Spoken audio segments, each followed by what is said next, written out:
In Vedic astrology, there are 9 planets. Taigi vedinė astrologija yra 9 planetos. There are 12 zodiac signs. Yra taip pat 12 zodiako ženklų, 12 houses. 12 namų. That is common with other styles of astrology also Western. Tai taip pat pakankamai bendri dalykai ir su vakarų astrologija. But in Western astrology, some other planets and astronomical points are also used. Bet vakarų astrologijoje taip pat yra keletas ir kitų planetų ir astronominių dalykų naudojami.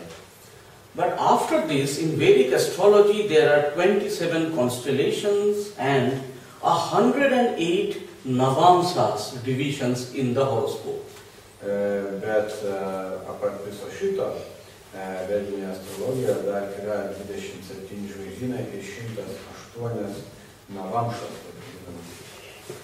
So various kinds of combinations, actually millions of combinations are possible. Taigi įvairiausios kombinacijos, iš tikrųjų milijonai kombinacijų. So, but as one studies the fundamentals of Vedic astrology very strongly, the fundamentals are very important. Jeigu kažkas studijuoja pagrindinius bazinius vedinės astrologijos dalykus, in that case, it becomes relatively easy for those people to make different kinds of combinations and derive the results in their own thinking process. Ir tie, kas konsultuoja, jiems yra santykinai lengva sudėlioti viską ir surasti tą kombinaciją, paaiškinti.